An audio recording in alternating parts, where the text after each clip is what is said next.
welcome you. I'm sorry? I'm not sure that things are working. My understanding is they are. Actually, let me go ahead and make that announcement first. We had a lot of confusion yesterday about the microphone system. These are the ones that are working. So please use your microphones.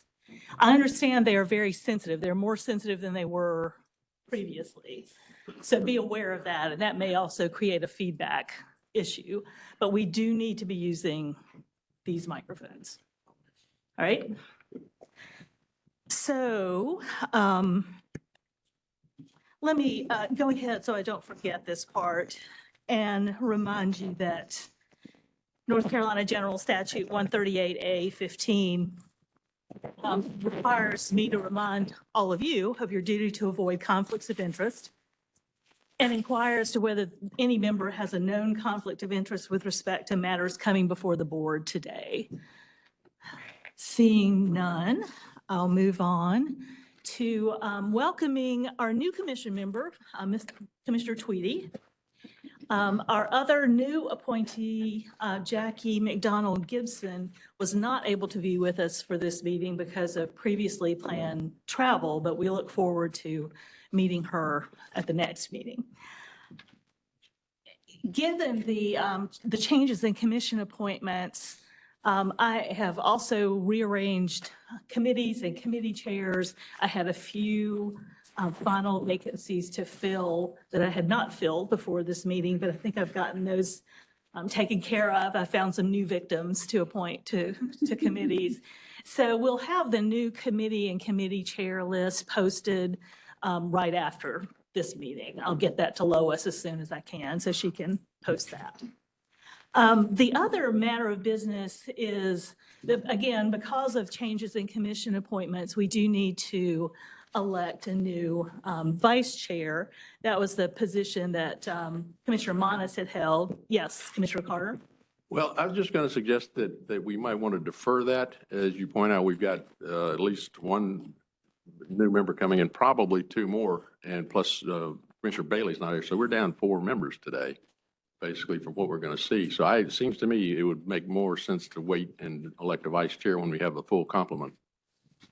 I would agree with that. I would prefer to go ahead and make a decision since none of us knows exactly what's going to happen in the next few months in terms of timing or who is going to be available when. And there are, concerns about having a vacancy in case I'm not able to preside. Plus, there are other responsibilities that the vice chair has taken on, including hearing officer assignments. So I would prefer not to leave that position open. Any other discussion on that point? Yeah, mine would be for just camaraderie of the commission to probably go with more what Commissioner Carter says, because it would be good to know instead of new commissioners inheriting a vice chair for the next year or 2 years, that they would like met the person when they come on board and maybe had to say so in the vote. So I don't think it'll change the vote, but I think it would be good for implementation of a new commission. That would be my position, is let everybody be part of that that's going to be here moving forward. So that would be my opinion. Well, as far as continuity, you could certainly designate someone as an interim vice chair in case you were not available, and without electing a new vice chair formally. I see council doesn't seem to like that idea. Why? Mr. Reynolds. Madam Chair, thank you. I just wanted to point out that the statute says that the vice chair shall be elected, and in the absence of someone filling that seat, then an election would be appropriate. And you could not appoint someone to preside over the meeting without the consent of the body necessarily under Robert's rules. So unless you absolutely had to, the body would need to give their consent to whoever, to you having appointed a presiding officer over the meeting from among the members. So it makes more sense to have a vice chair and have it elected, given that vacancy is current. Now, there is nobody qualified to take over absent an election. Question, clarification. But we, under Roberts, we could still if the chair wasn't here and the chair appointed somebody, we would have to take a vote to make sure that person was our presiding officer for that meeting, and that, if that happens. The chair We could do would, that, the chair would still have to call the meeting yes. and nominate someone, although that's normally not how that works. The nomination would have to come from amongst the members, but the chair still would have to call a meeting. It wouldn't just simply be that we all show up at a place and give consent to a presiding officer for the purposes of that meeting. That's just my view of it, my understanding from Robert's rules and the statutes. So with that understanding, I think it has the potential to be much more disruptive, not to go ahead and elect a vice chair. I don't think we want to be making decisions about who chairs a meeting on the fly without sufficient opportunity for either that person to be prepared or for the commission as a whole to have made a decision. So my intent, unless there is some formal motion to the contrary, is to proceed with the vote. Is there a nomination? Chairman Deerhake, excuse me, Commissioner Deerhake. Thank you. I'm pleased to nominate Commissioner Harris to serve as vice chair. Is there a second to that motion? I second that motion.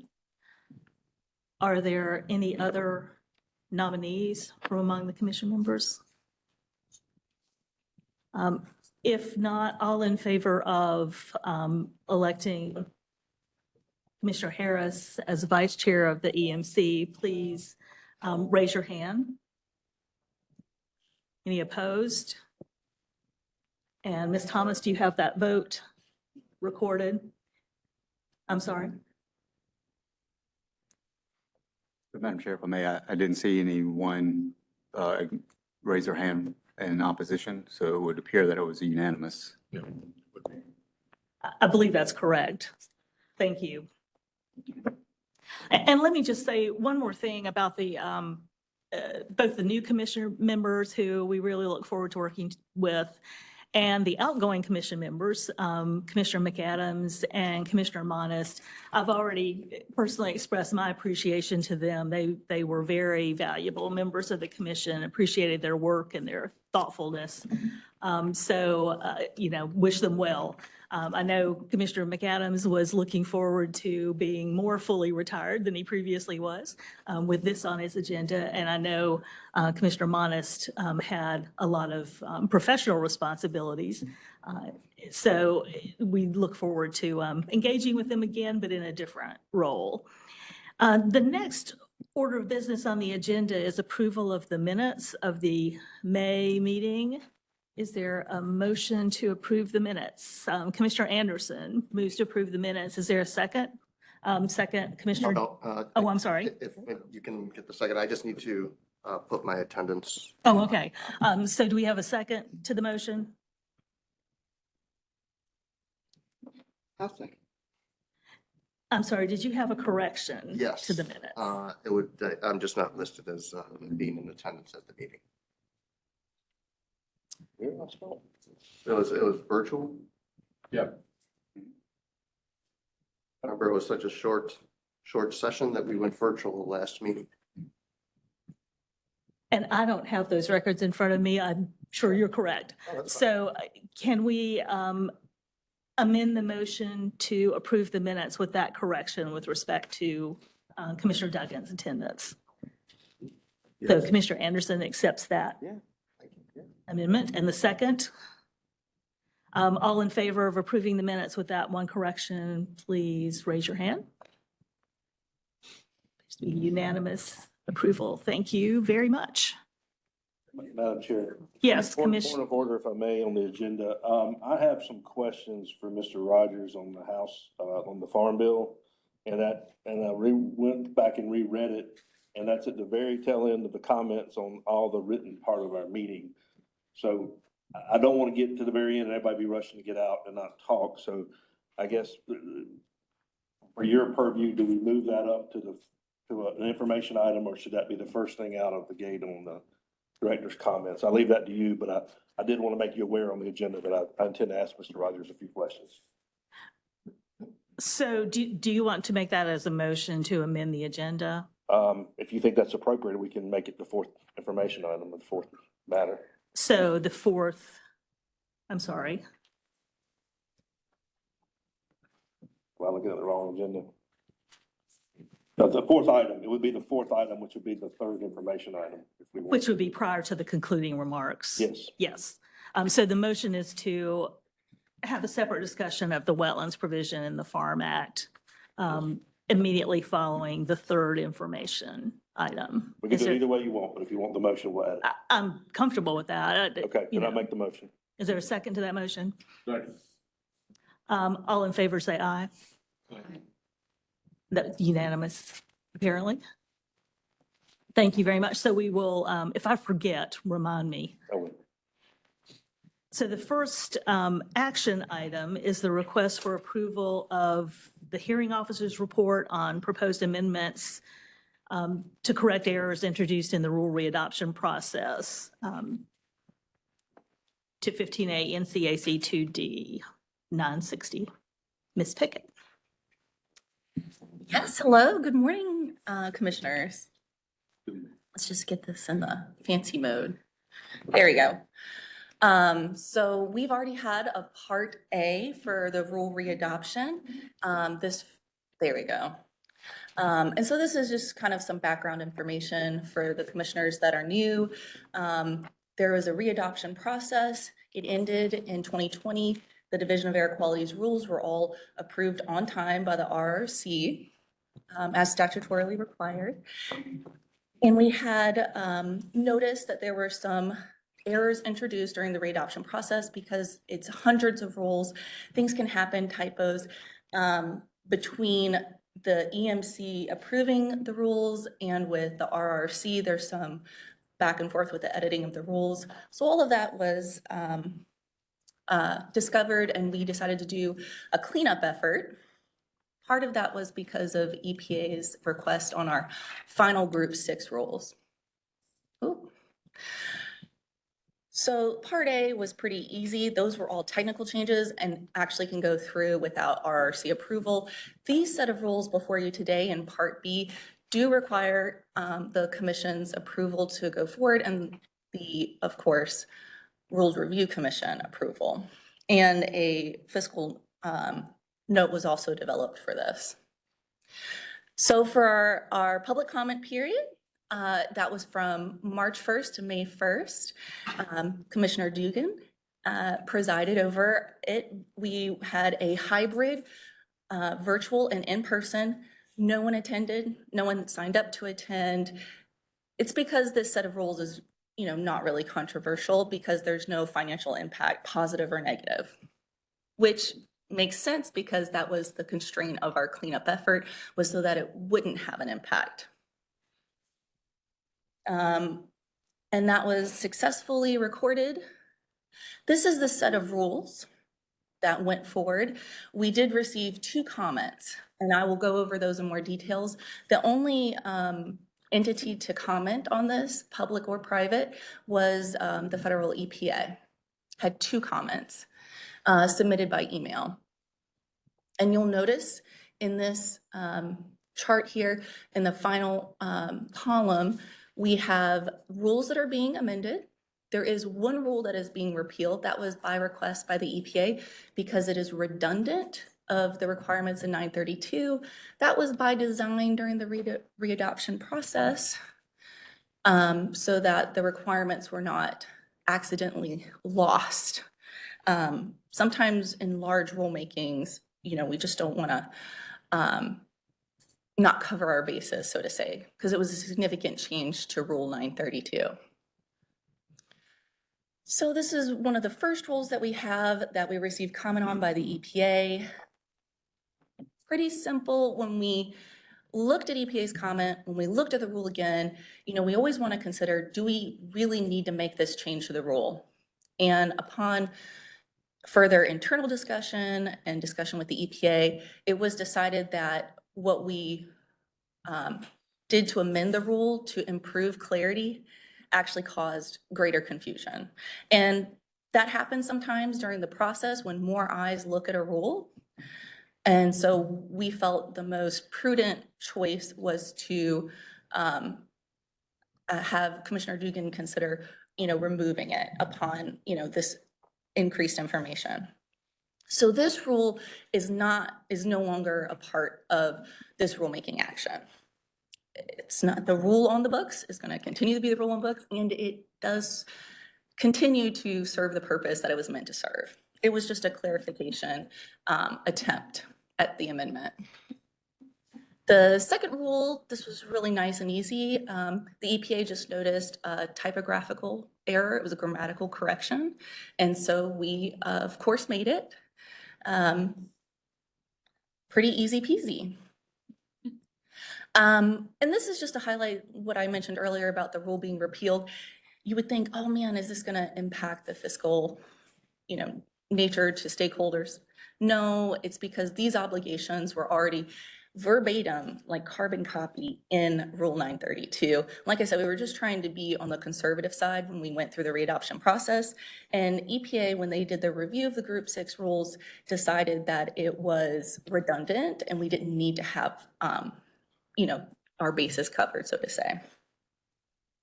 So here is the timeline of this rulemaking. This process started actually back in January of 2022 when we first started looking at this. But upon EMC approval today, we're going to move forward to the Rules Review Commission. If that all goes well and they approve it during their August meeting, these will be in effect September 1st for these amendments.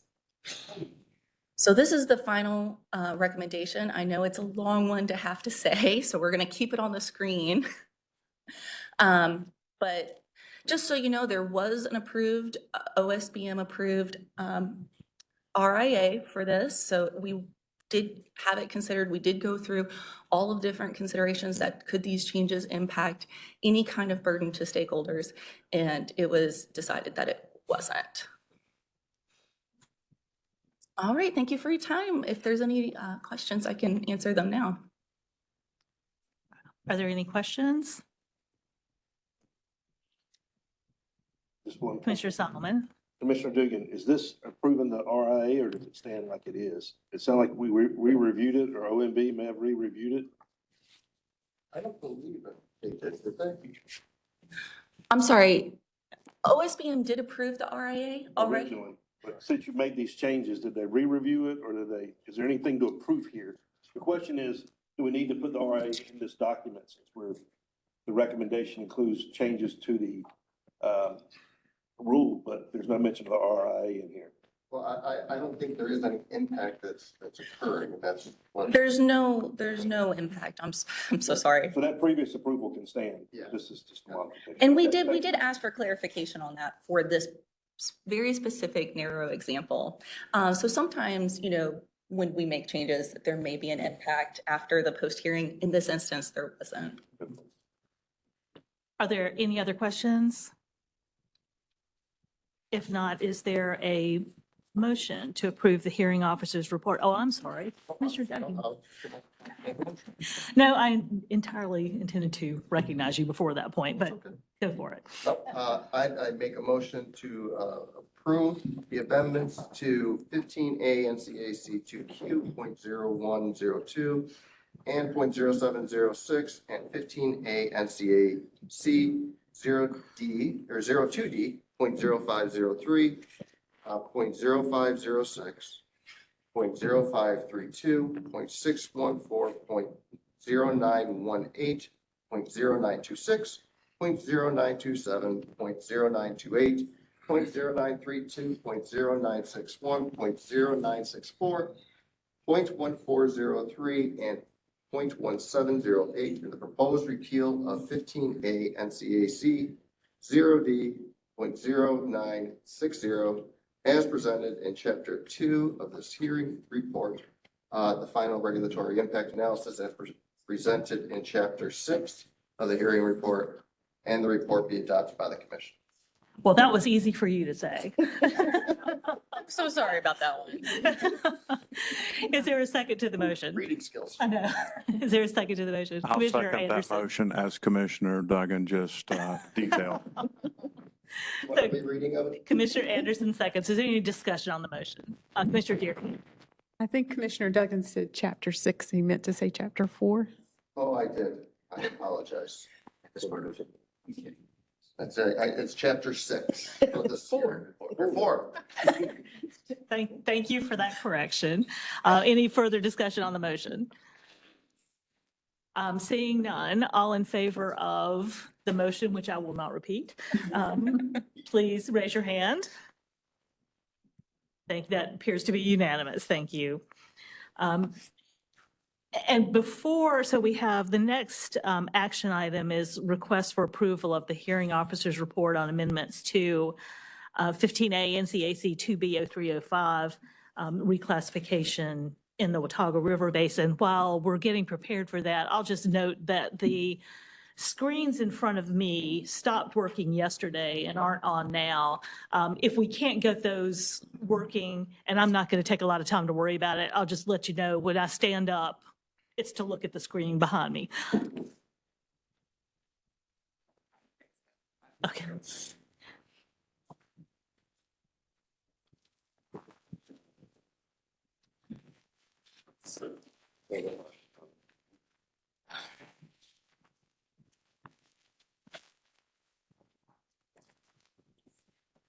You're double hacking about those too. How about that? I believe they're working when you set it up in this morning. Yeah, he was. I'll see if I can figure out how it looks different than before. That's fine. Just as I said, if I stand up and move to the side, that's why I just can't see the screen. Yeah. So, Ms. Weaver. Good morning. Good morning, Commissioners. Yes, my name is Adrian Weaver. I work in the Division of Water Resources Classification and Standards Branch. And I'm here before you to request approval of the hearing officer's report of proceedings on amendments to 15A NCAC 02B.0305 to reclassify surface waters in the Watauga River Basin to class high-quality waters or class outstanding resource waters, and I'll get to those acronyms. And the technical changes for 15A NCAC 02B.0304. In the background on this slide is a photo of Dutch Creek, one of the headwater streams in the Watauga River Basin that DEQ has been working on behalf of this body to reclassify. Okay, so of the 11 streams in the table, 8 run through Watauga County and 3 run through Watauga and Avery counties. And that is noted in the parentheses of which county these streams flow through. The waters of 10 of those streams eventually ends up into the Watauga River. And the waters in one of the streams, the remaining stream, ends up eventually in the Elk River. Now, for the benefit of the new commissioners, I just would like to give some clarification on the HQW and ORW acronyms. The HQW classification stands for high quality waters. The HQW classification is intended to protect excellent waters.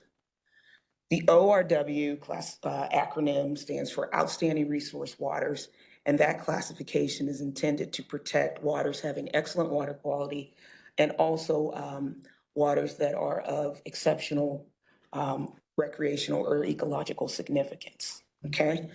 So in 2021, the division received a request from DEQ's Biological Assessment Branch to add either the HQW classification or the ORW classification to the 11 streams noted on the slide. And in 2020, the Biological Assessment Branch collected the benthic macroinvertebrate samples for each of those streams. And they did that to assess the water quality of those streams. The benthic samples, all received, for all the streams, received an excellent score that demonstrates that, you know, the water quality ratings for all the streams were excellent. Okay? And so in addition to qualifying via excellent water quality, there were 7 streams in this, as part of this reclassification proposal that also contained outstanding resource values or uses, and that is noted in the blue rows. So at its core, you know, this reclassification is about ensuring that through the additional protection that these classifications offer, that the water quality stays as is, excellent, and that the outstanding resource values are protected and maintained. So on March 1st, 2023, a public hearing notice on the reclassification proposals were posted to, or published in the North Carolina Register. The notice was also posted on DEQ's website, and it was sent to stakeholders and interested parties. Within the 60-day public comment period, you see there March 1st through to May 1st, 2023, a public hearing was held. And all of the comments that were received were in support of the reclassification proposal. There were no comments that were received on the approved, not only by this body, but also by the OSBM. No comments were received on the associated regulatory impact analysis. So the steps ahead for the rulemaking to implement the reclassifications and the technical changes, and I'll talk about that in a few minutes, but this is the schedule. But before I start that, this slide is different from what was, slightly different from what was posted in your EMC agenda. That red text is different. And the text was changed just to clarify the location of the proposed amended rule, okay? It's just more clear. And so there were no changes made to the draft amended rule as a result of public hearing comments. And the only rule changes are the technical changes that comply with RRC, which is stands for Rules Review Commission formatting requests. And there are things like typo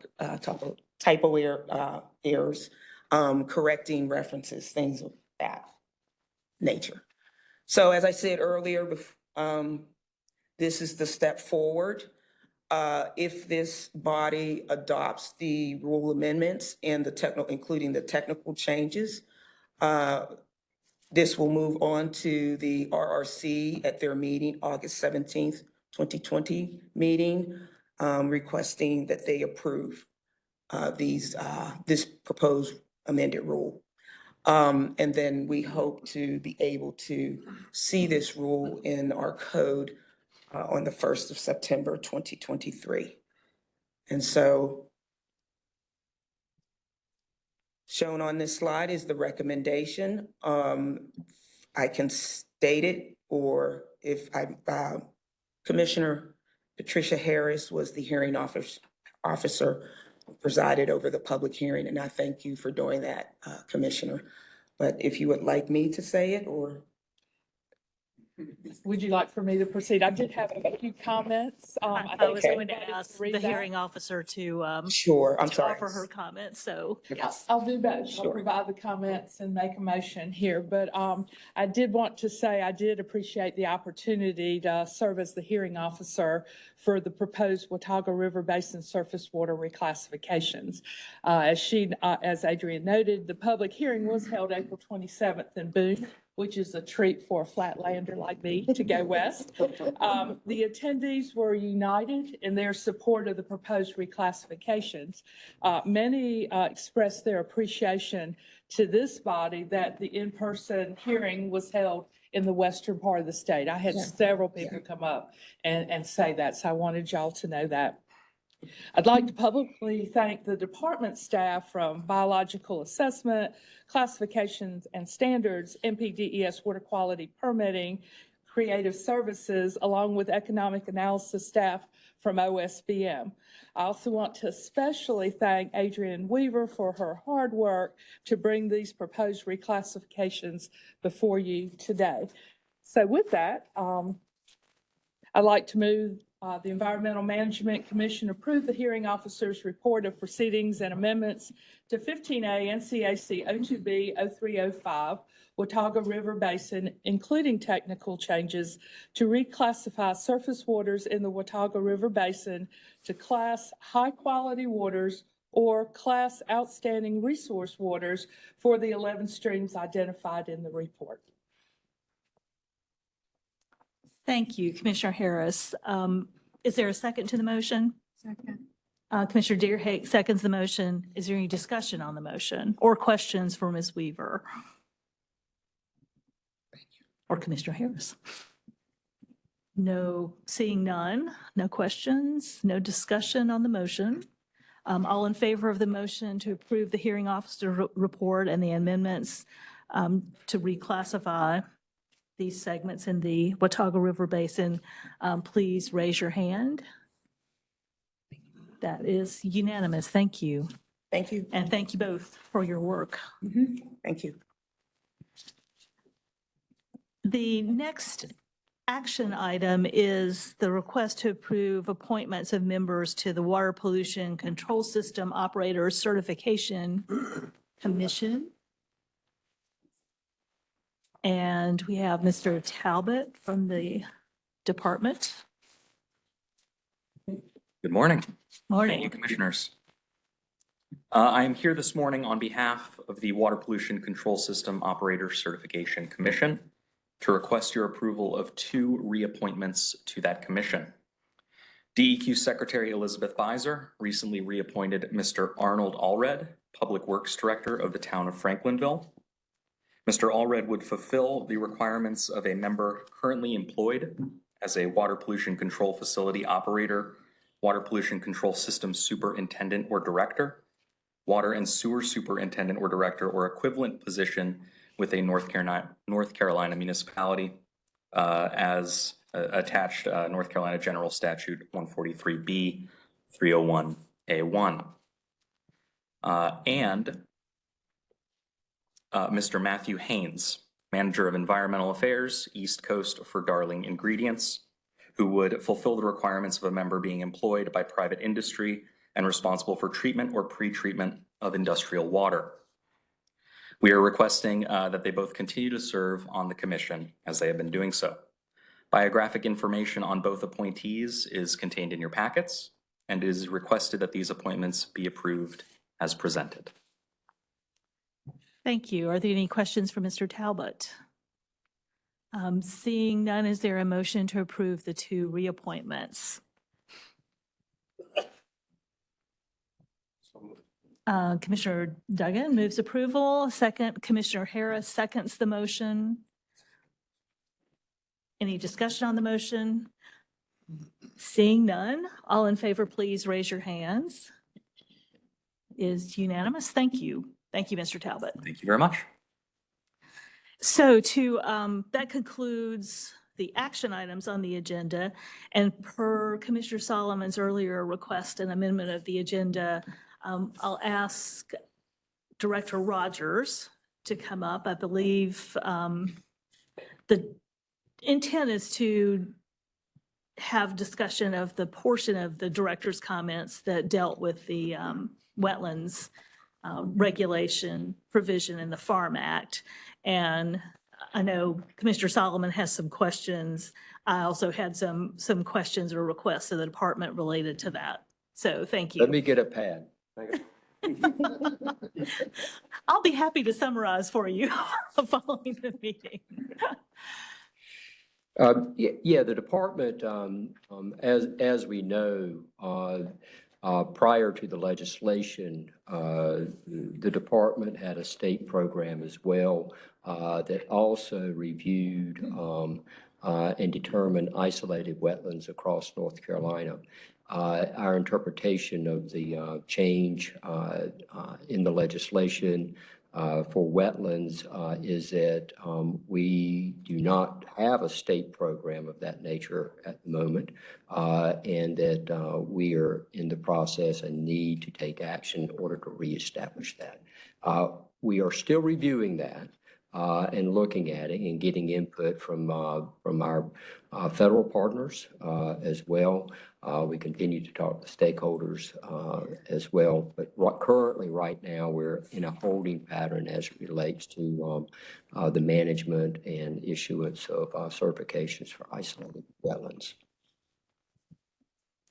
Thank you. So questions of Mr. Rogers or discussion, Commissioner Yeah, A Solomon? little bit of both, and maybe a suggestion too, and I know you have a suggestion maybe as well, but I just wanted to call attention and Director Rogers, it was really looking back on the comments last night again, and one of the things that I saw that struck me was in your write-up, it said that you will take into consideration state law and gather information. And I guess, not confrontational with this, but consideration of state law, I think this commission and the department is bound by state law, not just to take it into consideration. So that's Absolutely, and maybe consideration is not the best word, but I think the opportunity post this legislation that we have to clarify state law or add to the state law to provide some direction for our department is what I was thinking there. Okay. And I don't know if the whole commission's reviewed the Farm Bill, but the Farm Bill does say that into the effective date, we shall implement the definition. We shall, not we will, or we might. We have to implement the definition in the Farm Bill, which basically says wetlands classified under the state are restricted to waters of the U.S. defined by the 2 CFRs for wetlands. And of course, Sackett clarified those. But really in our state now, we've got the riverine wetlands, as I'll call them, that are definitely adjacent or connected to the water.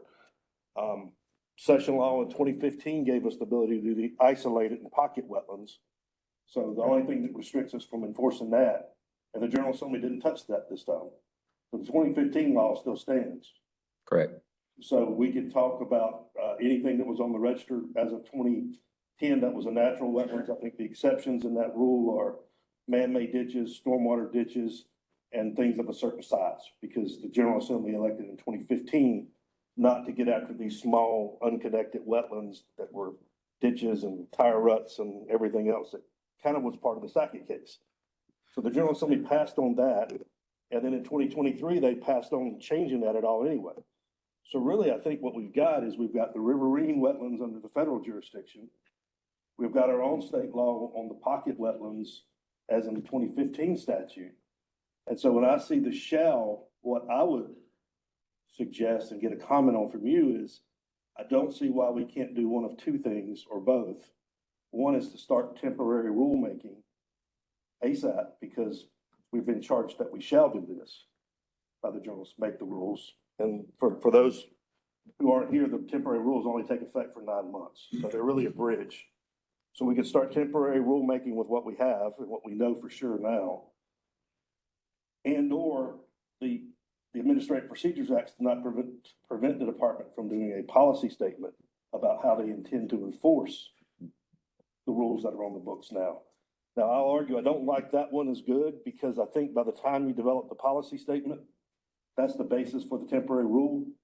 And that also gives you as a department cover by the EMC for the things that you want to enforce for us to kind of endorse and having a temporary rule for 9 months. So I like that idea better, because I think either one, the temporary rule is more comprehensive and gets us into a bridge. So I just asked that. I'm not trying to throttle you today. I'm not trying to push you. Yeah, I get how you're connecting the dots. I don't know that the statute currently protects all the areas. It doesn't identify percussants and other areas of sensitivity that we need to be in there as well. Let me address that, because I think I did mention to Director Rogers and to Commissioner Solomon briefly that I think it is premature to start into any sort of rulemaking, temporary or otherwise, until we have a better understanding of the legal scope of the state provision, of the provision in this year's Farm Act concerning state regulation of wetlands, I actually do not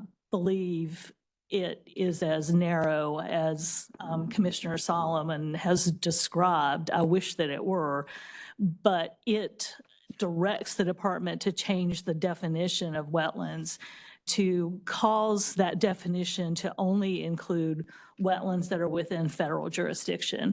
That definition applies throughout the 2B rules, including the isolated wetlands rules that have been adopted pursuant to that earlier 2015 session law. So it is not clear to me that this law, this provision does not override the decision in 2015 that did provide some protection for isolated wetlands. So I think one thing we need to have a better understanding of is what is the scope of this provision, and does it completely override previous legislation that did provide some limited protection for those wetlands. I think we also need to understand whether it has any implications beyond the immediate 2B rules that were generally at issue. I mean, for the most part, the discussion's gone on around the 2B rules that dealt specifically with filling wetlands, the isolated wetlands rule and the non-jurisdictional wetlands rule that was adopted later. Both were focused primarily on development activities that involved filling of wetlands. So it corresponded to the federal permitting under Section 404 of the Clean Water Act for putting dredge and fill material in waters or wetlands. So another question is the legislation limited to that activity, or does it take wetlands completely out of that definition of waters of the state for purposes of other parts of the EMC rules that protect waters and wetlands from pollution impacts? I feel like we need to understand both of those things, and I think it would also be preferable to have an understanding of where the Corps and EPA are going in terms of their geographical guidance on the Sackett decision. So the Sackett decision was the U.S. Supreme Court decision that limited Corps of Engineers and EPA jurisdiction under the Clean Water Act to wetlands with a continuous connection to surface waters. The EPA and the Corps have not yet issued any guidance interpreting how they intend to apply that language. Knowing how they're going to apply that language will make a big difference in terms of how we understand the effect of the state law as well. I don't know when we will have that, but in the meantime, I think we need to get at least a better understanding of the scope of the state provision and what it actually means, what it affects within the EMC rules, and whether we actually have the ability to continue to protect isolated wetlands at all. That is a real question, I think. It may be a good question, but I don't see anything in the law. They had the opportunity to specifically go back and rescind that 2015 protection, and they did not. And they chose not to go one step further where our temporary rule is now at, our defunct temporary rule. They didn't go further into that. I So think they the question, it's going to be a question of statutory interpretation, and generally a later legislative act overrides an earlier legislative act unless they clearly make it clear that they are not intending to do that. That's going to be the question, I think, is they wrote a very broad prohibition in the Farm Act this year. And it's going to be a real question of statutory interpretation as to whether that, by virtue of doing that, that automatically supplants the earlier legislation. So the question I would have for you, and I know you've got a suggestion, and I know we've talked about mine, is the regulated community, I think the environmental community as well, but the regulated community has no guidance. They're in quasi land, and we have a direct charge from the General Assembly, especially the EMC, to take rulemaking action. It's unequivocal. It's a shall in both places. And so we've got the regulated community, the environmental community out there in flux of what we're going to do. I don't think there's a charge, and there's not a date certain in here. We could get one added, I guess. But we have to take action and do something at some point. And so I don't that's why I disagree like with the that. temporary- Yeah, I don't disagree with that, but I don't think we can take action before we understand what action we can take. okay. And I think we need to understand the scope of this most recent legislation. So I was prepared to ask the department and the division in coordination, I assume, with the general counsel's office, to come back to us with their guidance on what the scope of the Farm Act provision is. So what part of the EMC existing rules on wetlands are affected, and whether it affects anything outside the immediate rules that tend to be the focus of wetlands discussion, because there are other places in the rules and in the law where the term waters of the state are used, and it's used to refer to both waters and wetlands. So I think we need to understand that before we move forward with any sort of rulemaking. I agree, it's unfortunate there is not already guidance from the Corps and EPA. I think that will be forthcoming in the next few months, I would expect. In the meantime, the legislation is written in the way these types of legislative provisions are normally written, which is to direct the department and the EMC to enforce the rules as the legislative provision describes until such time as we have adopted rules. And we're going to have to figure out what that interim implementation is. You're absolutely right. But it's not the case that there is nothing in between. There is a direction that we apply the law in the interim until the EMC rules are revised to reflect the law. So we need to do that too. So just to add this to the conversation, because if we go back and do that course of action, we do have our permanent rules that we did 2 years ago got turned down by the RC, and they're sitting in limbo. So we're acting under the temporary rules that have expired. And I've not seen any policy from the state either about, are we enforcing the temporary rules?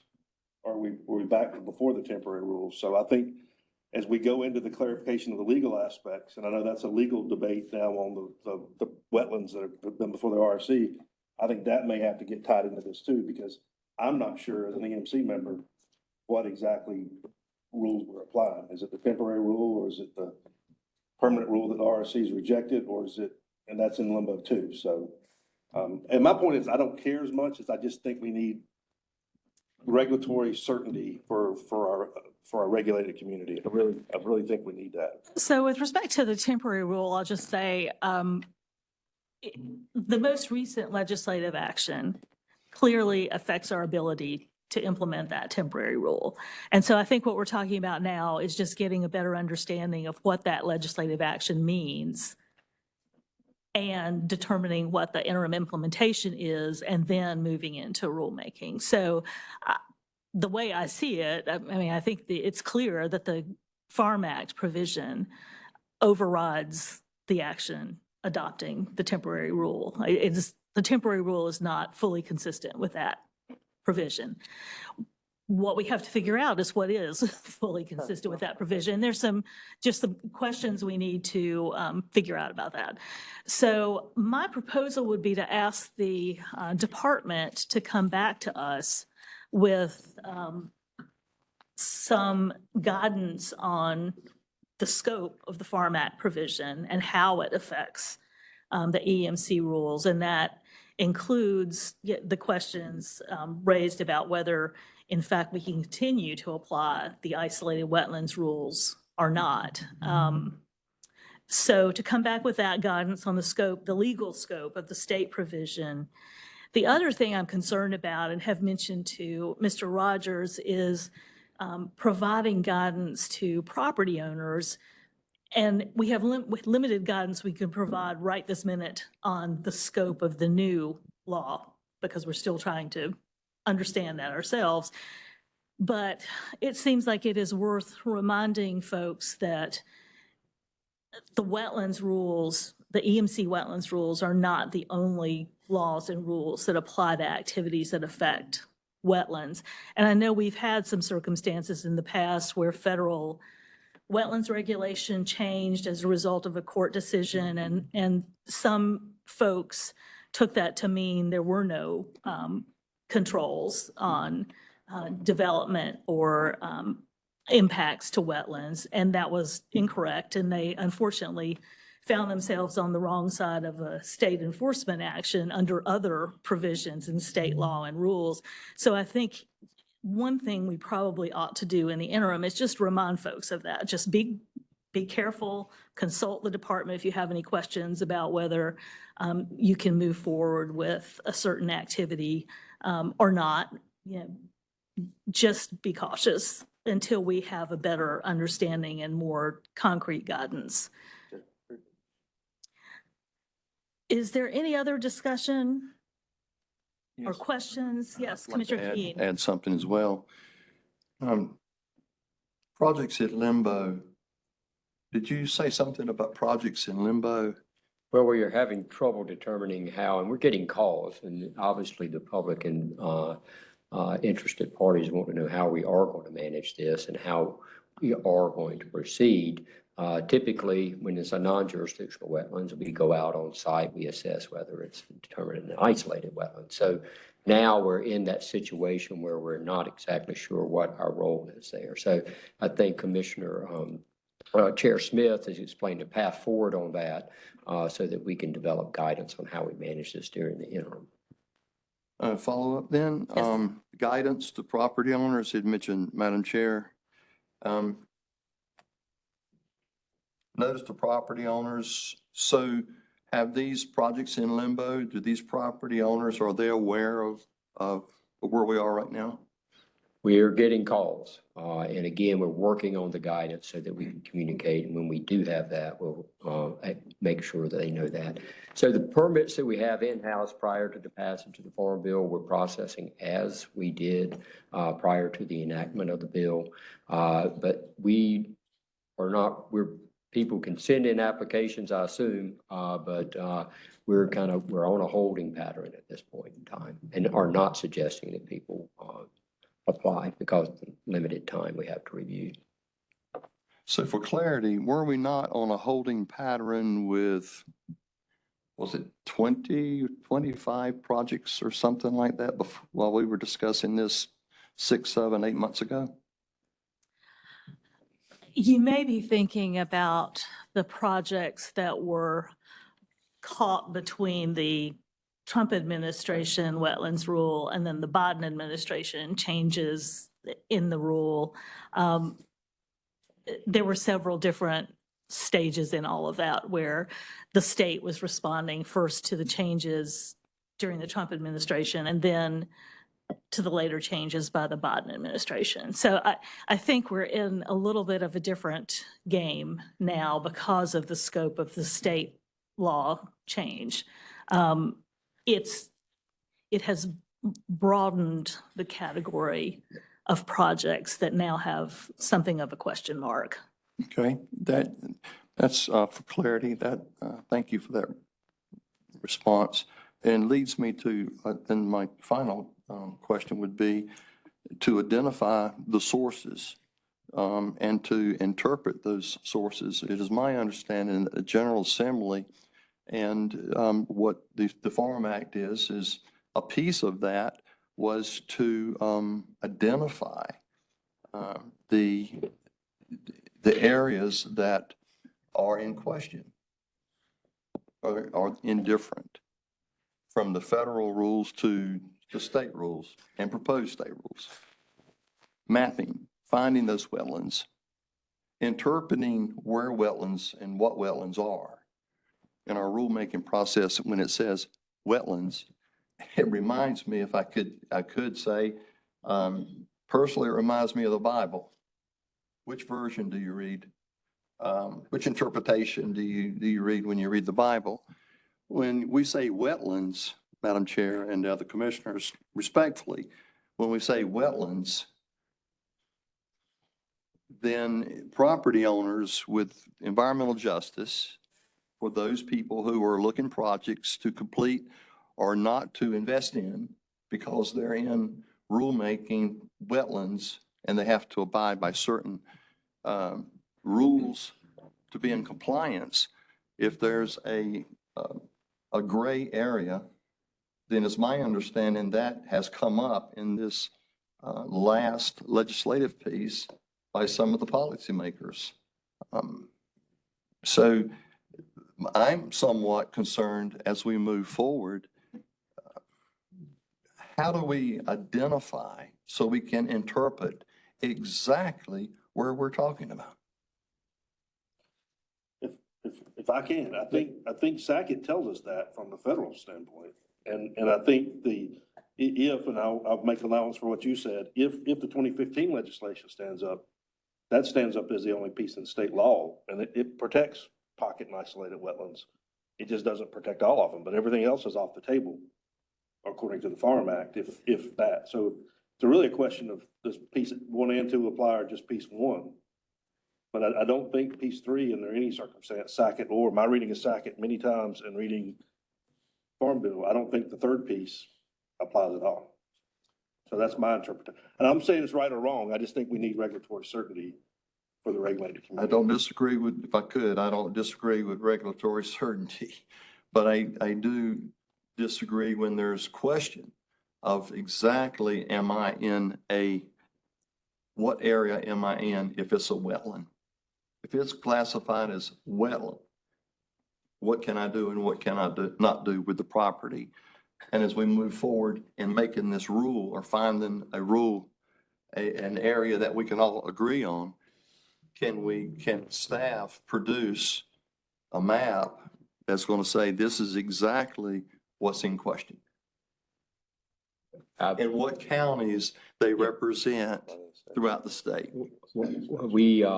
We can't in the short run, that's for sure, because most of these isolated wetlands are determined on site, and it takes really detailed assessment of the particular site to determine if it is isolated. So that's where we are on that, and that hence part of the problem, right? It makes it difficult to manage, and it makes it difficult to enforce, quite frankly. And the complication is even greater at this point. Thank you, Madam Chair. I hate for barging in, but I think this is a good conversation, and there may be others that have comments too, but I just. Are there any other comments or questions on this issue? So I don't know that a formal motion is necessary. What I would propose to do is make the request of the department to come back to us with information, the best advice they have on the legal scope of the provision in the Farm Act and how it affects EMC rules, and also to develop some interim communication with property owners. Just a reminder that there are other state laws, for example, the Sedimentation Act wouldn't be affected by this provision. There are other aspects of state law that will still apply to wetlands, whether they are federally jurisdictional or not. They will fall under the statutory definition of waters of the state. And just remind folks of that and ask that if they have any question about their ability to move forward, that they contact the division, consult with folks before moving forward. Yeah, just a point of process is that typically the state certification only comes after the Corps determines that they're non-jurisdictional. And the Corps at this time is not actually participating in that. They're trying to get themselves understanding what the impact of the Sackett is as well, Sackett case is as well. All right, thank you, Mr. Rogers. Actually, would you like to stay for the remainder of your comments? Do you have other comments? I forgot what they were. Or if you would like to take a breather, you could do that too. Okay, why don't we give Mr. Rogers a break? And Mr. Abrazinskis, would you like to provide your director's comments? I had to give Director Rogers a break. All right. Well, good morning. Thank you, Madam Chair. Good morning, everyone. Wildfire smoke has been impacting air quality in North Carolina on several occasions over the last 2 to 3 months. First, the Great Lakes fire in the Croatan National Forest in Jones and Craven counties burned over 32,000 acres and produced heavy amounts of smoke downwind of that fire in late April. PM 2.5, or fine particle air quality concentrations that monitors downwind in eastern North Carolina reported very high values at times for a few hours on particular days during that late April stretch. But thankfully, the smoke plumes were transient, and for that event, only one PM 2.5 daily standard or 24-hour standard exceedance was recorded, and that was in Pitt County. Later in June, North Carolina began experiencing the impacts of the wildfires in eastern Canada. Impacts have depended on wind direction and other meteorological factors, but unfortunately, North Carolina has experienced 3 episodes of wildfire smoke in the month of June from Canadian wildfires, really between June 6th and June 30th. In early June, it was Eastern Canadian wildfires. In mid-June, it was Western Canadian wildfires. And then in late June, it was back to the Eastern Canadian wildfire impacts. This resulted in 17 exceedances of the daily PM 2.5 standard, and 11 of those were on June 29th. Additionally, we had another local wildfire, the Pulp Road wildfire in the Green Swamp Nature Preserve in Brunswick County. That started on June 14th and had burned 16,355 acres as of June 30th. This fire, like the Great Lakes fire, produced smoke that impacted many parts of southeastern North Carolina, including Wilmington and nearby beaches. Again, PM 2.5 concentrations that monitors in eastern North Carolina recorded very high values for a few hours, but thankfully those smoke plumes were also transient in nature, and only one PM 2.5 daily exceedance was recorded specifically from that wildfire. The wildfires also contributed to polluted air masses that exacerbated ozone production throughout the state on several days, leading to exceedances of the ozone standard in several areas of the state in the latter half of June. Despite the exceedances of the ozone standard at a few sites, our design values are still well below the national or federal standard, and thus violations of the ozone standard are still very unlikely as we work through the summer of 2023. I'll note that for these types of exceptional events, EPA has a federal rule. It's called the Exceptional Events Rule that establishes criteria and procedures in determining if air quality monitoring data has been influenced by an exceptional event like wildfires. This federal regulation applies to all exceptional events and all of the national ambient air quality standards. It ensures that the measurements are properly evaluated and analyzed and characterized with regard to their causes. It identifies reasonable actions for state agencies like us to address air quality and public health impacts caused by these events. And it avoids imposing unreasonable planning requirements upon the agency related to potential violations of these national ambient air quality standards due to the exceptional events. And so while this EPA rule and policy doesn't really kick in until there's a violation of a national ambient air quality standard, and to be clear, there are no violations of ambient air quality standards in North Carolina at this time, DAQ proactively collects information in real time to position ourselves to use that federal regulation and policy should future exceptional events in combination with past events lead to a violation of the NAAQS in the future. Okay, so it's been a busy time on that front, certainly, and appreciate all of our staff's work, our team of forecasters, our public information team, all of our media partners, the National Weather Service, at helping get good information to the public, expressing the potential impacts of these events. For the first time, I've seen not just forecast data, but I've seen actual ambient air quality data from our monitoring sites on TV. And so that was a new milestone for us and really it gave the TV meteorologists an opportunity to say, this is what it is now before you go out to walk your dog this morning, and this is what it's going to be later based on the forecast data and the forecast from our division. So really proud of the team jumping in and responding to those events over the last month. And they're not over. This is very much dependent on the Canadian wildfires are not over. I think most of the North Carolina wildfires are at a point where they're not producing many impacts at all downwind. But stay tuned, and we'll keep doing all the things we need to do to keep the public informed. Next item for an update this morning, our ambient air quality monitoring network plan is reviewed and produced annually as required by federal regulations, and we recently finalized and posted that plan to our website following a 30-day public comment period. This plan, again, is updated annually and submitted to EPA for review and approval by July 1st of each year. You can find it on our website. It's pretty thick and pretty robust. This also coincides with final EPA approval of all 9 of our quality assurance project plans for our ambient monitoring network.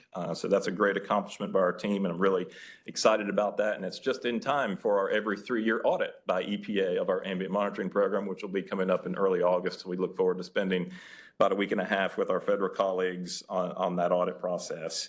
That includes an on-site review and inspection of all of our monitoring program, assesses compliance with all the regulations that apply to us with regard to how we collect, analyze, validate, and report our ambient air quality data. All right, and then final note, I'll just point back to one of our presentations from yesterday and the written notes on the record about the final opportunity for project proposals under the Volkswagen settlement agreement. And again, we're soliciting proposals from state agencies with the final remaining amounts of money for electric vehicle charging, again, for state agencies that are eligible. That opportunity is open through September 30th. And again, there's more information online. Thank you, Madam Chair. That's all I have this morning. Any questions? Yes. Yes, Commissioner Carter. Since it wasn't mentioned yesterday, what's the status of advanced clean trucks? Advanced Clean Trucks is delayed, and we'll keep you posted as that evolves. We don't have any particular updates at this time. Okay. Thank you. Any other questions, Commissioner Solomon? Question, what does that mean for timeline? You'll let us know when, you're not going to drop it on committee next meeting, are you? I think we'll have a clearer picture of that as we prepare for the next committee meeting. And certainly, if it is on an agenda, we want to provide the committee with ample amount of time for review of any information that's provided. So safe to say 90 to 120 days out at least, probably, before it gets to the full commission? My crystal ball is broken on that. I apologize. Well, I'm gonna hold you to at least that if you're not gonna tell me. Well, let me Let's bring it on faster now. just a reminder of the status. It is in the draft rule and regulatory impact analysis Yes, sir. phase. So it will come to the Air Quality Committee when we have, presumably, when we have Office of State Budget and Management approval of the regulatory impact analysis, and it will follow the timeline we normally follow with rulemaking in terms of taking it through committee. Well, Any other question, Commissioner Liley? Yeah, thanks, Mike, for the update on the air quality from the forest fires and so forth. Do you have any information about the health effects in the communities that were affected with those monitors going off? Was there any increase in hospitalizations, respiratory illness? And whether or not there was or there wasn't, do you think there was interventions that circumvented the consequences of that air? Can you just describe a little bit again, the response to that predictable kind of perturbation? Great question. We do not yet have information with regard to health impacts. We fully intend to interact with our colleagues at the Department of Health and Human Services to see what data is available and learn from it and share that information. But we're just too close to the events having occurred. We haven't had an opportunity to do that yet. In terms of, proactive responses from some of the information that we disseminate in advance or during these events, I think there's one critical factor that we always emphasize with wildfire smoke, and that is the most important air quality monitors that exist for you might be your eyes and your nose. We don't have an air quality monitor at every street corner in North Carolina, but for events like that, that's certainly an impact that you can see and you can smell. And if you are being impacted in that way, it might be best to take it easy and do not, have any prolonged outdoor exertion in those types of situations. So, but yeah, always looking to improve and get more data and see what the impact of all of this is, and so we'll be seeking that data. Thank you. Any other questions? Commissioner Deerhake. Thank you. I know the department feels some relief that there's not going to probably be any official violations levied because of these exceptional situations with the wildfires. But the bottom line is that there's still health effects occurring, and people's quality and way of life are being impacted by that. So we have to keep that in mind, and the public needs to be helped as much as possible. I think the communication that was used during that time was very effective. Of course, oftentimes people don't think about air quality, but now that they can see it, that certainly raises their awareness, and we're glad for that. The air awareness program works well. I do want to know, are the state officials being briefed at all by federal officials on the status of the Canadian wildfires and what is the U.S. doing to help put those fires out? Is there any communication with the federal government on how it's impacting North Carolina and neighboring states, and what role, if any, the U.S. is playing in trying to help put those out and avoid future fires? Yes, ma'am. So certainly we're in constant communications with our colleagues at the federal level, and specifically through EPA Region 4 staff and leadership there certainly reached out to me and our staff early in these episodes, and certainly offered any support. Obviously, this was something we kind of knew was coming a little bit. There were certainly states closer to the wildfires that experienced impacts in the days in advance of when we did. So,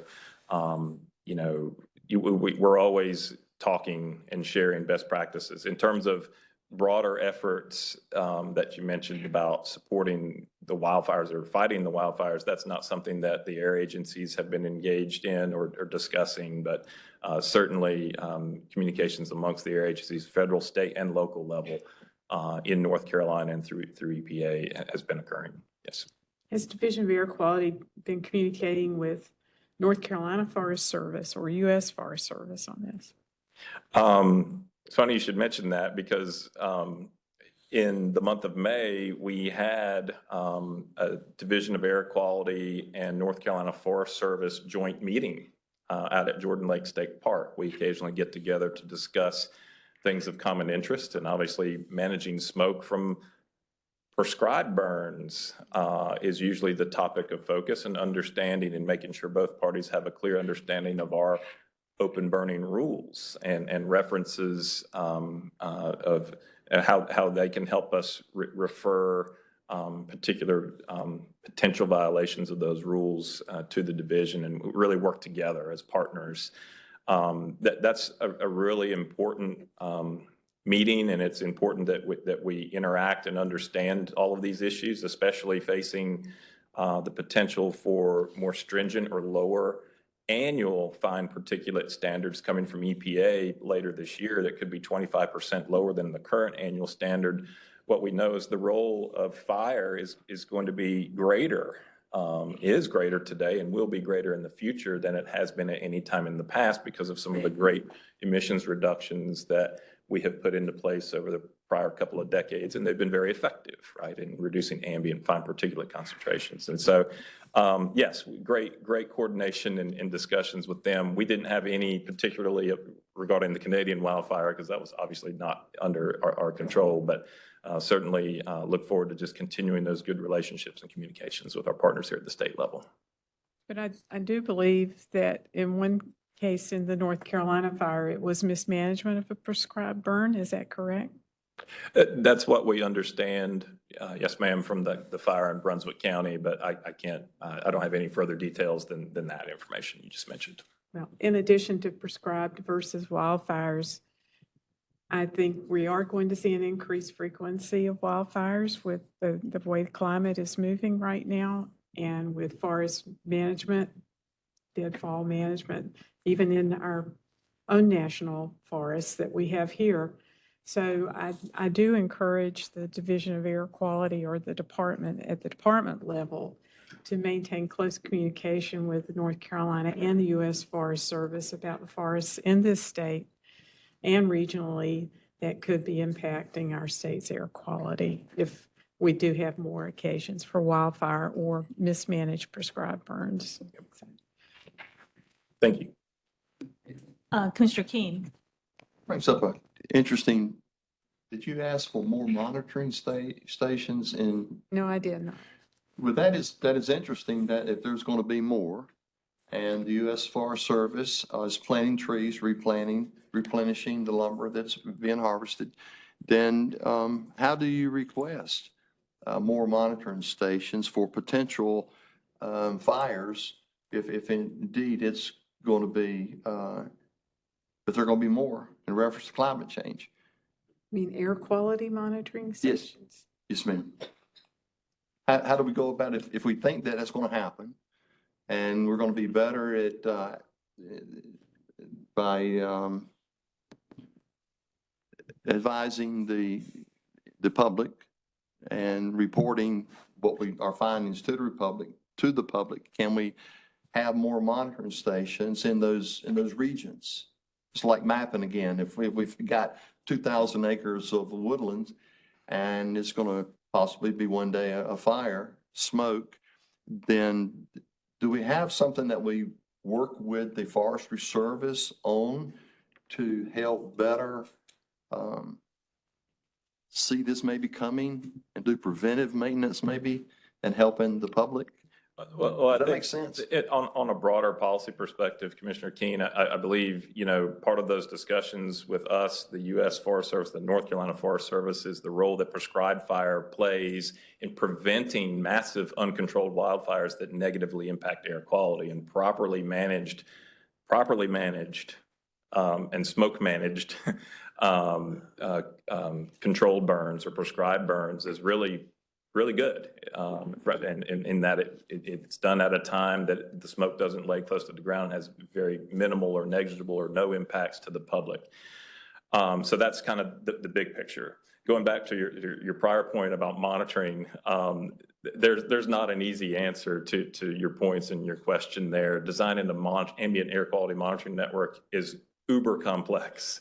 It requires tremendous resources, skilled staff, and those are certainly limited resources that we have. And so we have federal requirements we must meet as a state with regard to where we monitor, how we monitor, when we monitor. And our resources barely get that done. And so there's not a lot left for discretionary monitoring. I will say that between partnerships and grant opportunities between other state agencies such as the Forest Service and our agency and EPA and others, we've been able to get some temporary monitors that can be deployed for significant events like wildfires, uncontrolled wildfires. And we coordinate on how to operate those and cross-train and whatnot, and deploy those as appropriate. We have not deployed any of those for these recent examples that I mentioned just because of the size and the situation, but it's very much a case-by-case deployment call. If I could just follow real quick then, and if I could, the significance of the science in the air to make it available to the general public, I guess would be through the monitoring piece that we do.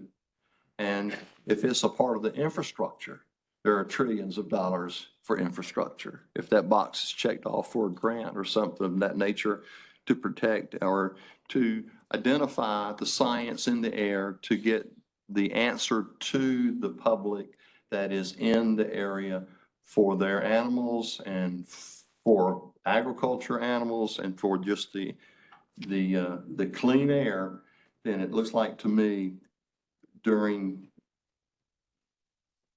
discussions about air quality and wildfires and thousands of acres potentially being fire one day and having the smoke, then I think we should need to push that button moving forward and see if we can move that needle and getting some more stations around these thousands of acres of forestry. It might be a new regulation, but I think it would help inform the public better if something like this breaks out in the future. Thank you. So one comment, Mr. Abrazinskis, it might be helpful to remind folks of what the system is now for alerting people to air quality, hazardous air quality conditions. Absolutely. A couple different ways people can stay informed. First, all of our ambient air quality monitors are polled hourly. And that comes into a central database. We push that back out to a website that folks can access on their mobile device very easily or on the web. But it also translates out to EPA's Air Now website. So that's where they have maps, nationwide maps. You can look at any type of information you want there in near real time. There are also ways to subscribe for alerts in your particular area through those same websites. So you put in your particular zip code and you can get an alert through an app on your phone or through email or a couple different other choices, but those are the ones that I choose. And so that will alert you when air quality becomes unhealthy for sensitive groups in the particular area where you've requested to be notified.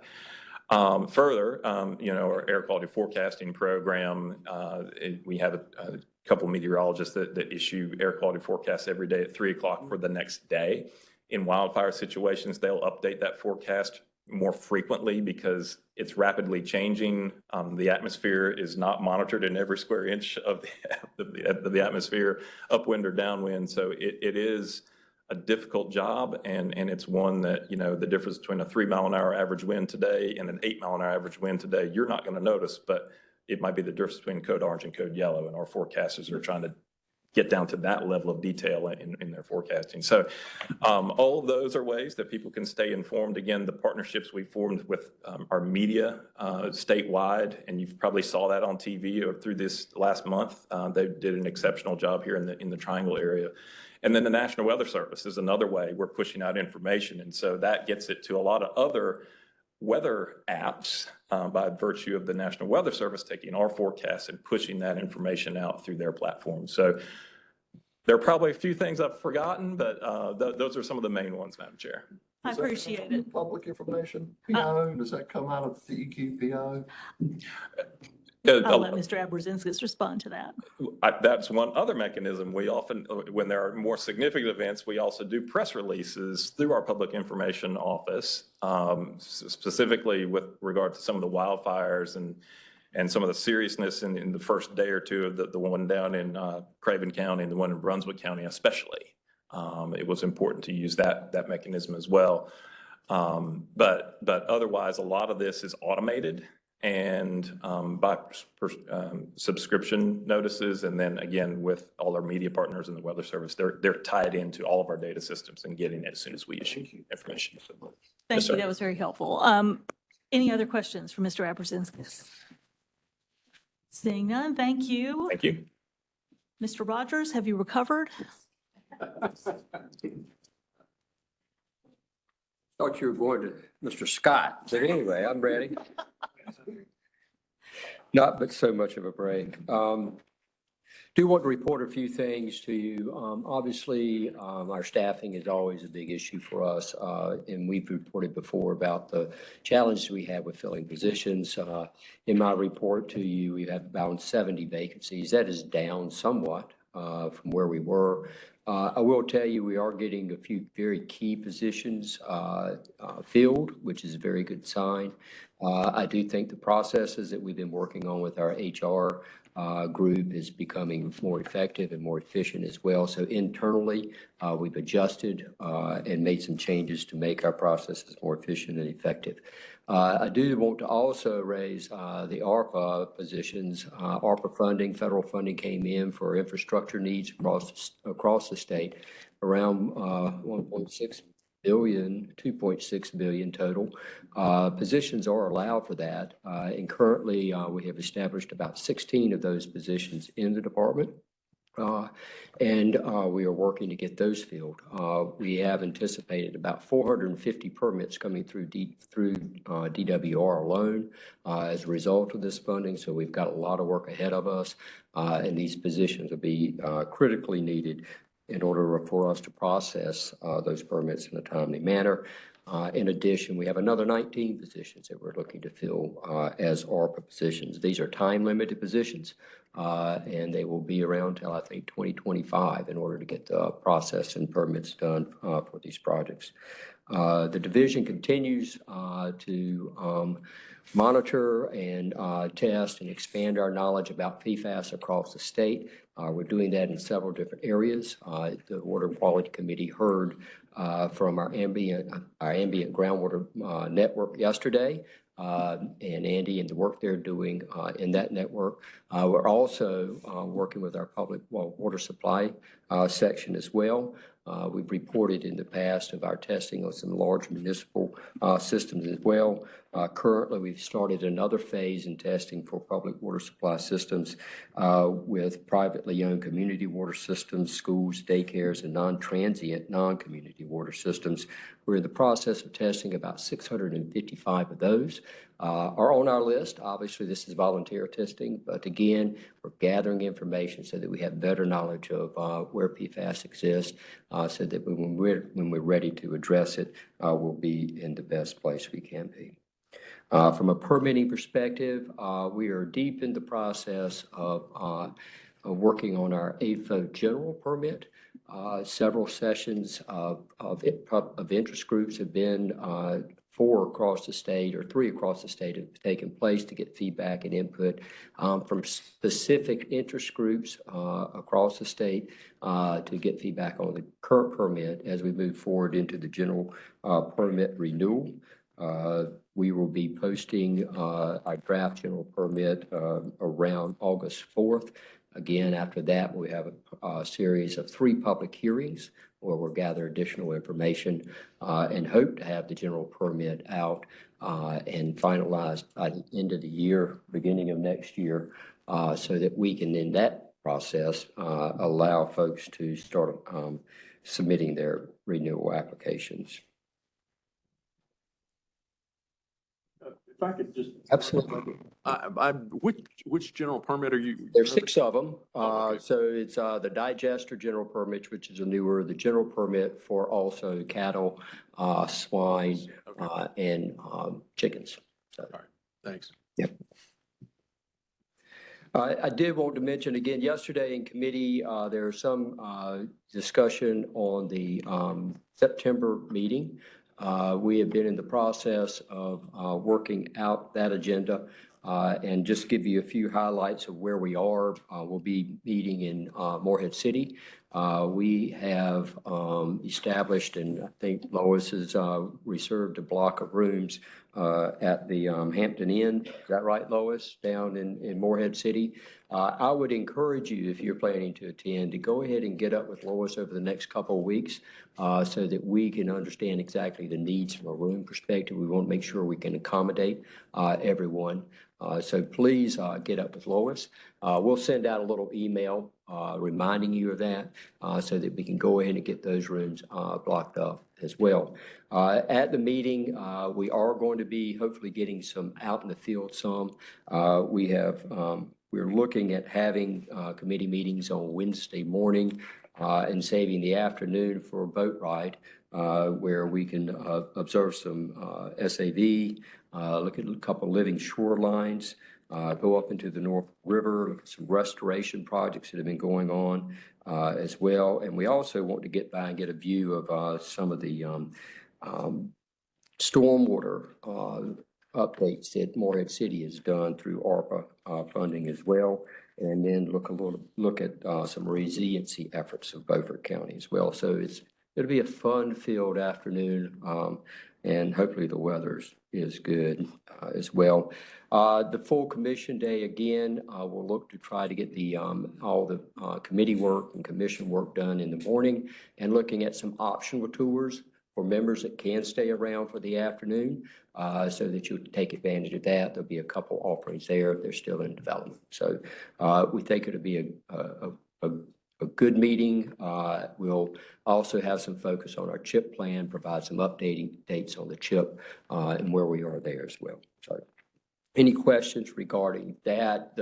Where we'll be meeting is at the Civic Center. And that is right there on the community college campus, very convenient, and I think they'll be able to accommodate us very well. Any other questions? Commissioner Harris? Just got a quick one. You mentioned weather. Is there a contingency when I think September? I hate to even bring that up, but just so I can put it on my calendar. If there is another set of dates. There's not another set of dates. I think what we would do is we would just be back here in Raleigh. If we end up having to do that, we'll hold this room as well, and we'll try to let folks know if there's any pending weather coming. Madam Chair, I assume that's that is, we can move it to October, but that won't be any better, right? Commissioner Deerhay?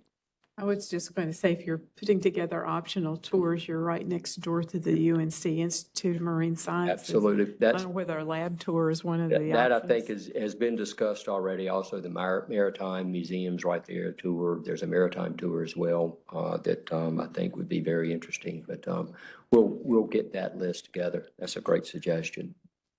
I do have a question about the CAFO permitting. Yes, ma'am. I think, is it tradition that the hearings are staffed, that the hearing officer is a staff member? Is that customary? That is the tradition on that. That we are looking at that and recruiting hearing officers at the moment. And we're actually looking at potentially having multiple hearing officers, because there will be 3 or 4 of those hearings, and it's a whole lot of information that's coming in. So Based on past experience, is the director still comfortable assigning that role to staff? yes, ma'am. We'll take all precautions and make sure. I think your point is a lot of staff is involved in this program in our regions and central office as well. So, yes. Well, I know occasionally there are permit decisions where an EMC member is brought in for Yes. hearing officer duty. So that's why I raised that. Okay. We can take that in consideration as well, if we can talk further about that. Any other questions for Mr. Rogers? I've got one more more thing. item. This is an administrative item, and is pertinent just to the, related to the posting of materials for the EMC. This past meeting, it was not done well. I will admit that, and it's not our intention not to serve y'all the best we can. We do a disservice to you with information. We do a disservice to the public as well, and we apologize for that. We are going to take a little different approach in the moving forward. Our intention is that you'll receive 3 weeks prior to a meeting, you'll receive email, the General Commission, full commission on the commission agenda, a draft agenda 3 weeks previous with all the presentation information that we do have available. Now, I do know, please note, there'll be caveats to that, right? There is things that change. We'll get the information to you again. And each of the committees, will receive emails from the appropriate director, Director Scott or Director Abrazinskis or myself, related to the committee agenda as well. Obviously, we'll be talking with the chairs prior to this time in order to get them briefed up on the agenda as well. This 2 weeks out of the meeting, our intention is to mail the final agenda for both the commission and the committee meetings. And again, I think there's always things that change. We had so many moving parts in this agenda. I'm not making excuses, but there were a lot. And a lot of it was information, but our goal is to keep y'all informed. And one thing we hope to do through the emails, we can better communicate the status of things if there's other things that are pending and looking at that. I think there's been kind of a void of information and y'all been out there just waiting, and we need to fill that void. So our intention is to do much better, and we will moving forward. And Madam Chair, that's my comments. Commissioner Carter? Well, go ahead if you had something I can follow. So mine is on a totally different subject. Well, first of all, I just want to commend Commissioner Rogers' comments. I had intended to raise the scheduling issue, as you know, and I had done so in an email. And I know you had problems this time. I know you're short-staffed, but definitely, obviously, it's got to improve.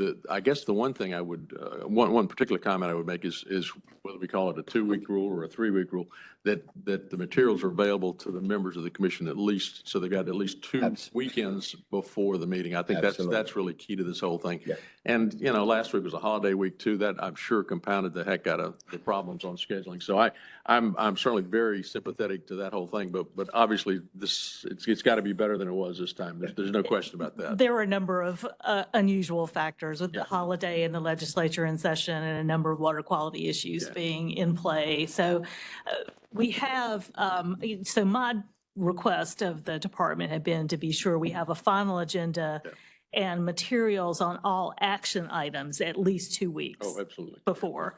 So if, to the extent we can get a draft agenda out earlier and materials that are ready early, get those out earlier, we're going to try to do that. But we really need, particularly on action items, to have that material in advance. Information items are a little bit different, but so on a different subject, and this is not for any action today, more just to alert EMC members, there is another provision in the Farm Act that affects one of the EMC's general permits. It affects a general permit for aquaculture. It's an unusual provision because it directs the EMC and the department to implement. We have an existing general permit for this type of aquaculture. The provision directs the EMC and the department to implement the general permit based on a previous version of that permit. I don't know of any precedent for that kind of direct legislation on a permit, but it's certainly going to raise a number of issues because it is an NPDES permit, which means to alter the permit, we have to go back out to public notice, I assume. But we need to figure out what that process is and how to respond to that provision. So that will be another thing we're going to have to work with the department on going forward because it puts us in a very awkward position in terms of having an EPA-approved NPDES general permit in place. So that's just an information item for the future. Question then? Can I ask that? Did you say agriculture or aquaculture? Okay, where does marine fisheries fit in with that then? These are trout farms. They're mostly out in the western part of the state. I think there's probably about 40 or so trout farms that are permitted under the general permit that we have currently. Just to add on to Chair Smith's comments, we've worked with the legislature and tried to work with them on some remedies related to this. This permit has been a challenge throughout, and we implemented additional monitoring and testing on the trout farmers, and that was not appreciated at all. And so we'll continue to work with them, and we'll continue to keep y'all informed about where we are on that as well. And if you have any directives of who we need to communicate with, Chair Smith, please let us know. Yeah, I would just suggest it might be appropriate to give the Water Quality Committee an update at the next meeting. Thank you. Absolutely. We'll do it while we're fishing. Commissioner Carter? Yeah, I wanted to roll the tape back to the first part of your presentation. I'm interested in a couple things you mentioned. One of which was you said you're down about 70 people Yes, sir. out of a total of. About 425 or 430. Wow. Yes, sir. And the other thing that I heard that caught my ear particularly was you said something about 425 permits that have to be issued. What? Yes, sir. That's the anticipation. NPDES permits or? NPDES permits, yes, sir, and all the way through the process, that we, A to Cs and those types of things that we'll have to, and 401s. But is that as a result, is that for infrastructure So projects? for that are infrastructure, coming out of the expansion of, federal- of collection systems and those types of things, yes, Was sir. that coming out of the federal, the last couple of bills that Yes, sir. It was Okay. allocated through the ARPA bill and the bills funding. They had a administrative, I think 2 or 3% was allowed to, for administrative purposes in that legislation. right? Okay, thank you. Thank you, Mr. Rogers. Mr. Scott?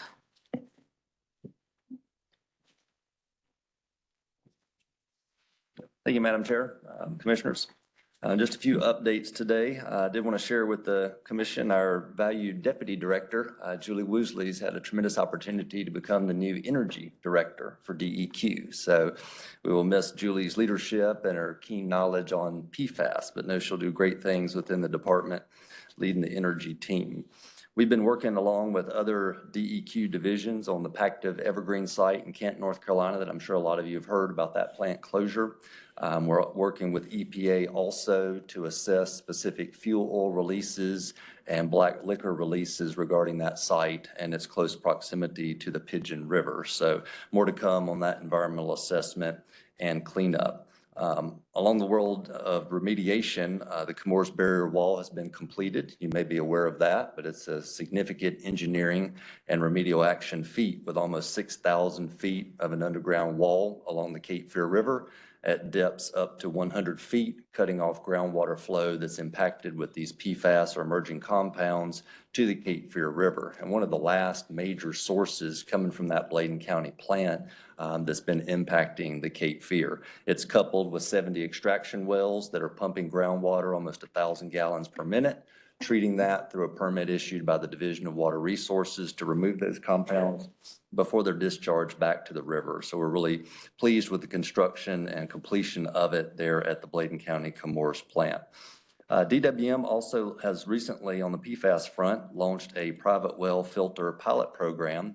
Chair Smith, you may be familiar with our Bernard Allen program in the Division of Waste Management as required by statute. And we're offering almost $600,000 that was allocated by the General Assembly for the partial payment of filters for private well owners that have been impacted by PFAS. This would be for properties that are not tied to a responsible party, sites like Camorras and others that we're working on as an agency and know who the responsible party is. We ask them to address PFAS in private wells, but for sites where it's not known that a responsible party exists, this pilot filter program may be helpful in order to help homeowners seek filtration of their private well water for PFAS. And just the final few quick updates on the legislative front.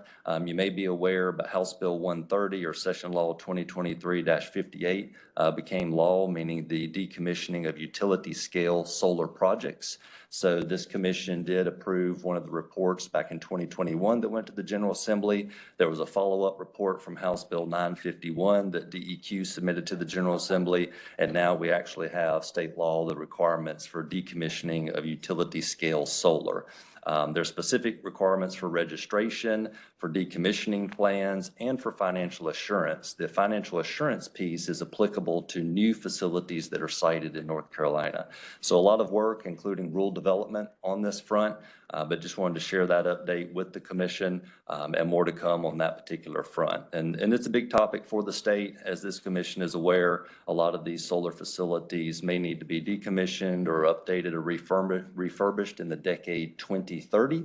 So we're trying to get this program pulled together as required by this session law and the resources in order to do that. Thank you. Any questions for Mr. Scott? Seeing none, thank you.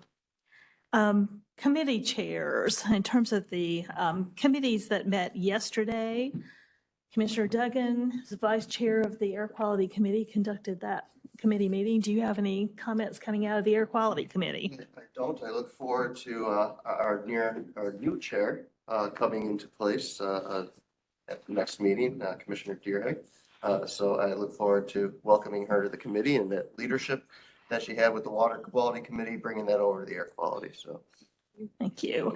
Commissioner Carter, as vice chair of the Groundwater Waste Management Committee.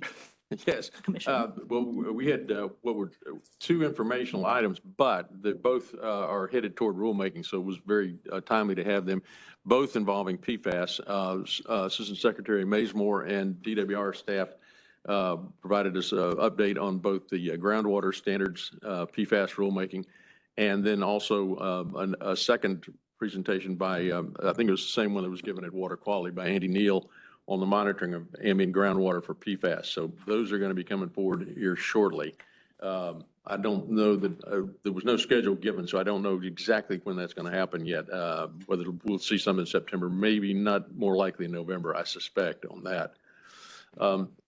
And I have one other thing I would like to mention, sort of relating to scheduling. I agree with with Mr. Duggan that it was a good presentation yesterday, but I think we should think a little bit more about when we're scheduling those kinds of informational briefings. Going back to my point earlier about new commissioners coming in, those were two very good presentations that should have been available for them, but they're not here yet. So I think when we're going to do those kinds of informational briefings, we ought to think about, the composition of this commission and who's here and who's not here yet. I think those would have been better done a couple months or a couple of meetings out, so we'd have all those new members able to hear what's going on with permitting and compliance for air quality. So it's just a suggestion that we should think about as we go forward on scheduling. And so generally, the committee chairs develop the agendas for the committee. So I would, welcome if the committee chairs have an idea that they think would be of broader interest and would fit best in the full commission meeting, or if the timing would appear to be, more advantageous in the future. That's certainly something the committee chairs can think about. Thank you. Commissioner Deerhake, Water Quality Committee. Yes, thank you. Water Quality Committee did meet. We heard the same presentation that Assistant Secretary Mazemore gave the Groundwater Committee, and it did have the additional slant toward surface water quality, and we appreciated that, the PFAS update about their action strategy. We also had an information item on the 2023 to 2025 surface water quality standards triennial review, plus the PFAS rulemaking plans. That presentation did try to be clear that those are going to be two independent paths, PFAS versus triennial review. On the triennial review, for the new members, this is a routine process in which they capture the majority of the water quality standards that revisions have come through EPA and that have to be implemented at the state level to maintain our state authority in one fashion or another. We had 4 or 5 items that are in the works for that. The first one being 14 of 94 chemicals that were updated for human health criteria in 2015. Those 14 are being worked on right now for proposal to us in the fall. The actual chemicals that are amongst those 14 were preliminary that were presented to us, but we did request the list of the overall 94 and to get a better understanding of how those 14 were chosen. There will be an update to the exposure factors that are used in calculating human health effects, such as body weight, water intake, fish consumption rates that are standard at the federal level, standard reference numbers. The recreational bacterial criterion will also be in that package. Right now, it is currently involving a transition from fecal coliform in recreational waters to E. coli. This has been something that the department has been working on for some time now with the encouragement of especially Western North Carolina recreational areas, surface water. But the goal is to have it as a statewide change to E. coli in those Class B waters. We are going to follow that carefully and look at what the data for that transition are going to show from a monitoring program that is being wrapped up this year at various stations around North Carolina. The other item that they include in that package at current is the 1,4-dioxane.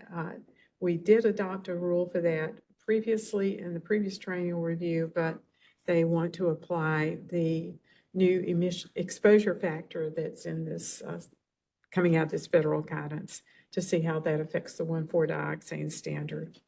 And then typical updates to language for variances and technical corrections are amongst that package.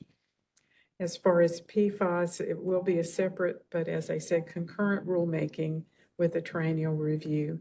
Those standards will be a result of federal guidance and numbers that are on health effects that are becoming more and more available from EPA. So we look forward to hearing all of those, most likely hearing another information item in November. I will say that we've asked them to be as clear as possible on their concepts for these standards rather than bringing them to us suddenly as a draft rule and expect action at that same time, because it's a large responsibility for the commission on all of these standards. We will also continue to talk with them about the possibility of whether or not, because of the size of the package, if the public comments on certain aspects of it might have the risk of slowing down other rulemaking progress, whether or not we should take independent paths on some of these rules to keep a good pace on getting adoption as soon as possible. The third item we have is our regular semi-annual progress report on 1,4-dioxane in the Cape Fear River Basin. It included not only a presentation about the Greensboro SOC status, which has made good progress, but also looking at how permitting is proceeding with MPDES permit renewals in certain communities where 1,4-dioxane has been definitely identified in the discharge, and certain times even spikes that are of concern. So that work will continue. It was very helpful to hear how they're going about assigning certain discharge limits to more challenged wastewater treatment systems versus monitoring requirements for other permit renewals that will give them an opportunity to reopen those permits if there are any concerning levels of 1,4-dioxane detected. And then finally, we heard a presentation from Deputy Director Julie Gribb on the application of 1,4-dioxane criteria to MPDES permits that are subject to particular session law that involves the Jordan and Falls Lake. It's pretty complicated way to, it's complicated to understand exactly the implications of that, but I'm sure she would be happy to talk with you about more details of it and how it's being interpreted. I will not begin to explain what she said yesterday. It really needs it in writing. And certainly we can request a copy of that session law if you want it.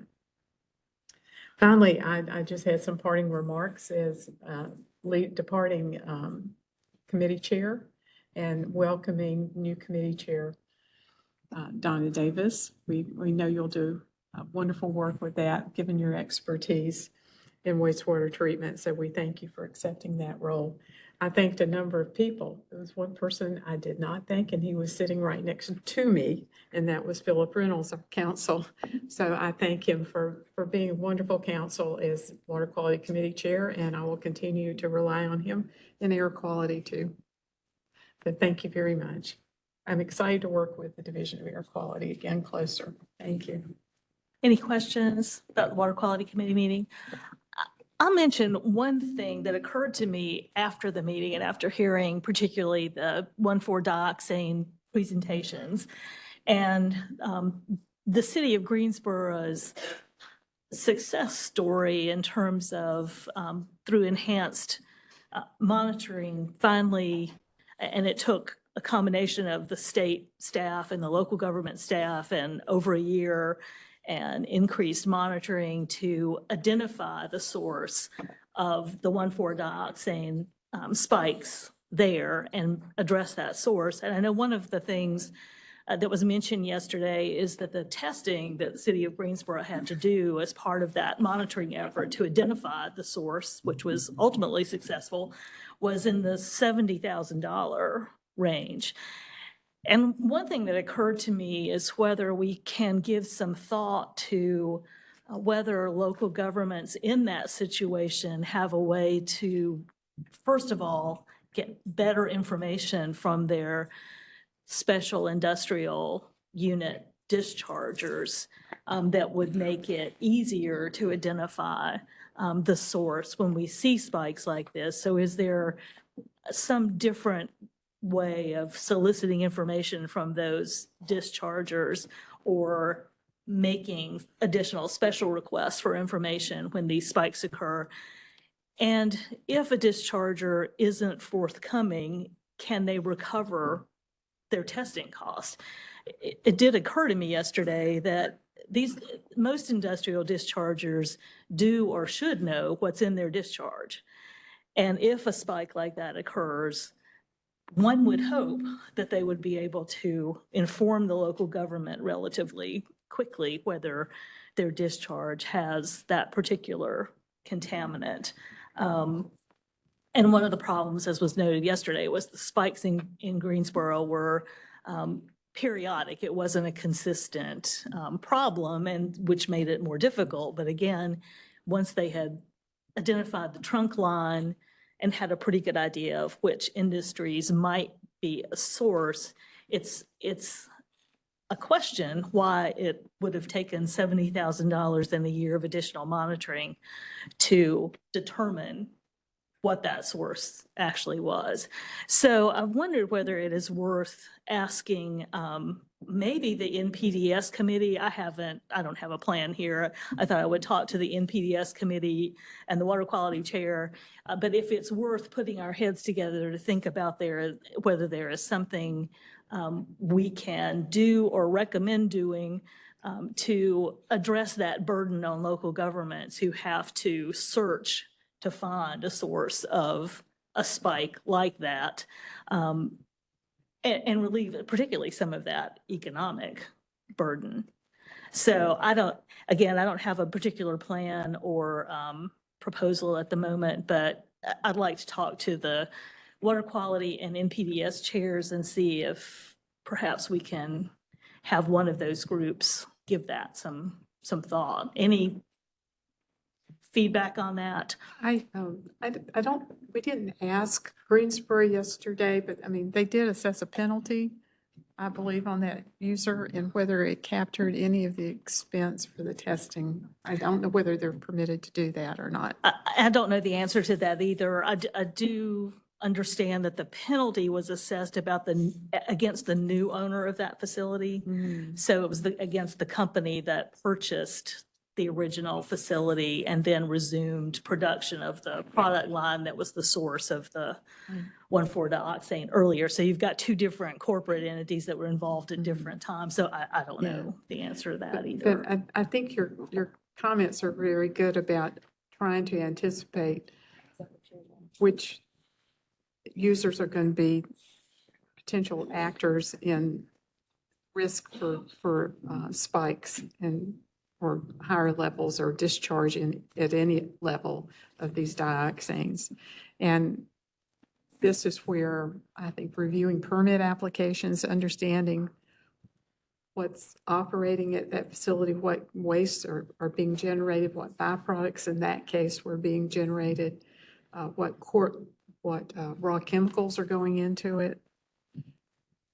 Assuring that the application is asking the right questions to try and anticipate issues like that turning up I think are important. Yeah, it's not an issue that's limited to 1,4-dioxane by any means. It's anytime we see a spike like that and have an uncertainty about the source of that spike, it just seems unfortunate that it took as long as it did and cost the city of Greensboro as much money as it did to nail down a specific source for that spike. Yes, And I Commissioner think my Solomon. thoughts are that whether committees can handle that.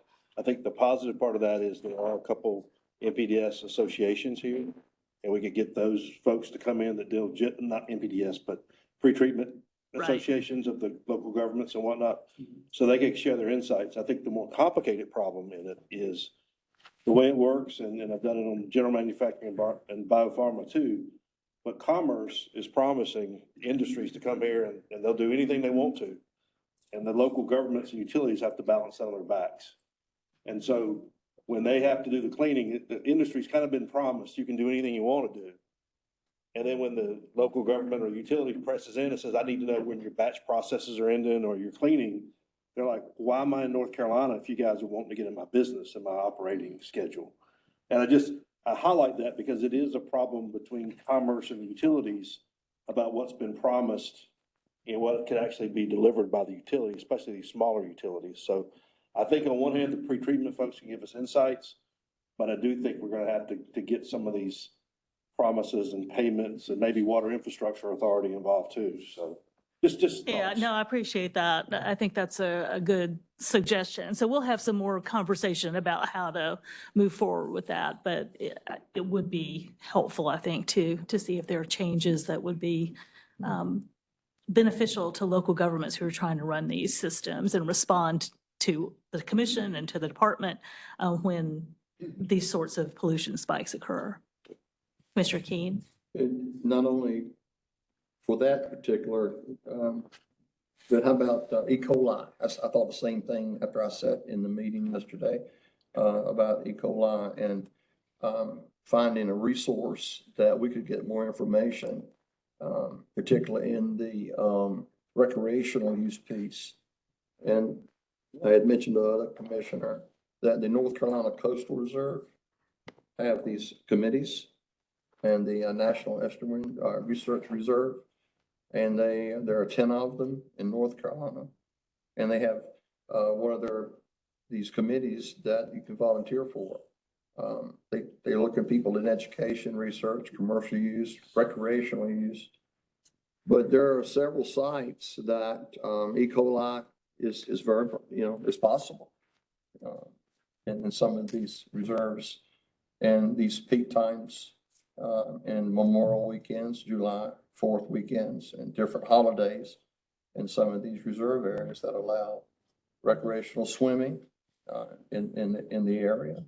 So that could be maybe a reach that look into the coastal North Carolina Coastal Reserve and talk with some of those committee members representing Bird Island or Zeke Island or Masonboro Inland Reserve. Might be a resource that we could couple together and get more information. Yeah, I think on the recreational water quality side, that's an interesting idea. So thank you. Let's go back to other commissioners' comments. Commissioner Anderson, do you have any comments? No comment, no group 2 remissions. So no Group 2 remissions committee after all. Oh, you do? Well, I'm sorry. I guess you and Mr. Anderson need to get together on that. So there is a Group 2 remissions committee meeting. Oh. We're getting mixed signals. We'll sort that out. So Commissioner Carter, did you have anything else? Commissioner Davis? No, thank you. Commissioner Deerhay? No, thank you. Commissioner Duggan? No, ma'am. Commissioner Harris? The only thing is thank you for your confidence in me as vice chair, and hopefully I can come up to the task. Thank you. Commissioner Keen? Mission here right after this meeting. And just a shout out to the staff, commissioners, Uh, Director Scott, as you remember, about 2 years ago, the thought of waste management concerning solar panels was birthed in this room at a meeting when we talked about that issue, and the staff took it. Worked really hard getting the information from counties and municipalities, through the Association of County Commissioners, through the League of Municipalities, went into the General Assembly, they put it all together, pushed it forward, and now we have what we have today.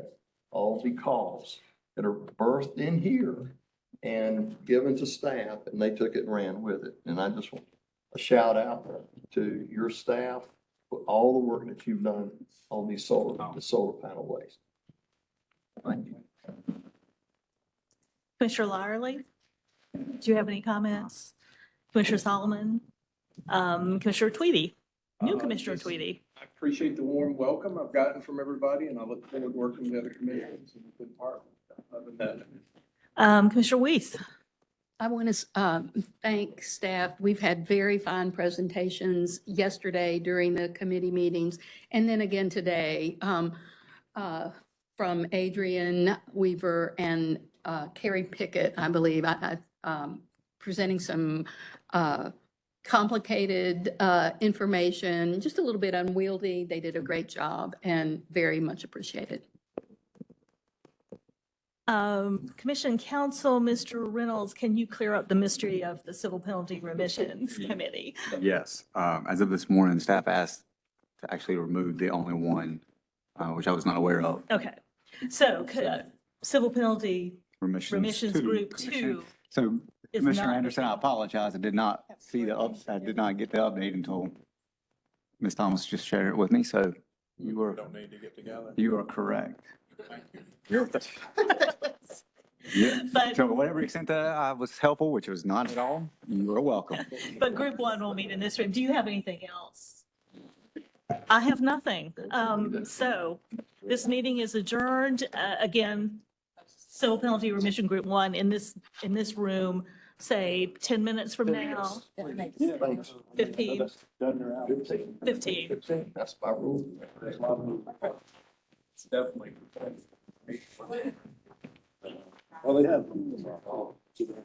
I bet it starts right away. 20-some years. Yes, it's a little contentious.